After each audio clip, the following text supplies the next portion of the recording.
Bayangin gini, lo ngerasa udah jadi leader yang cukup oke, tapi tanpa lo sadari, setiap kali lo ngonong, tim makin bingung, makin pasif, dan project molor.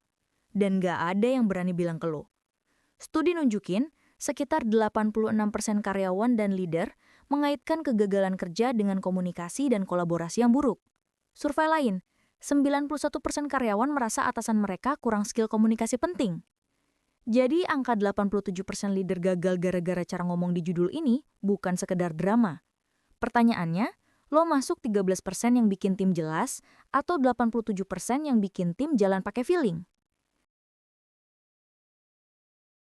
Coba ingat chat terakhir yang lo kirim di grup kantor. Modelnya gini nggak?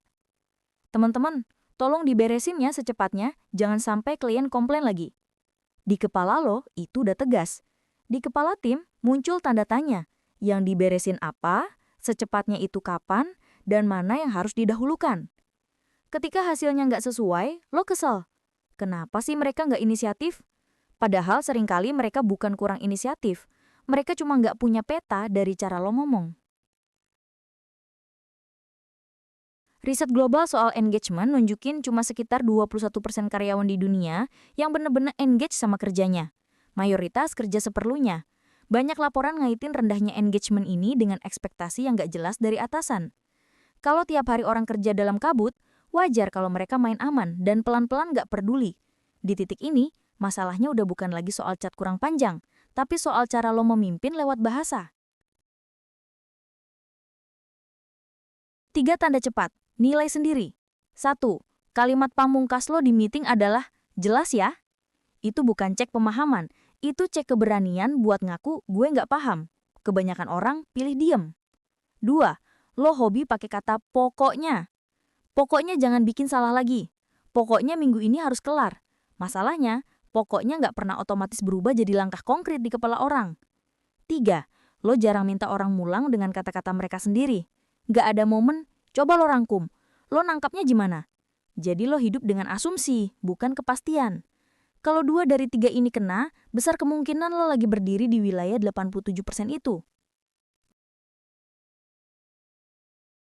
Gue nggak akan kasih teori ribet. Cuma satu pertanyaan yang bisa lo pakai mulai besok. Abis gue ngomong ini, mereka harus paham apa dan harus ngapain persisnya. Begitu lo pakai filter itu, kalimat lo berubah. Dari, Rina, tolong diberesin proposal ya, secepatnya.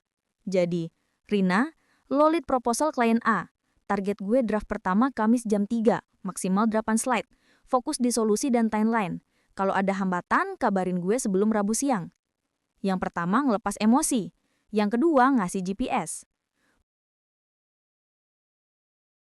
Mungkin lo bukan bos yang jahat. Lo cuma belum sadar kalau cara lo ngomong bikin orang ragu melangkah. Kalau lo pengen pelan-pelan pindah dari 87% ke 13% leader yang bikin tim merasa jelas dan berani gerak, mulai dari satu hal. Pilih satu kalimat pokoknya lo hari ini dan ubah jadi instruksi konkret.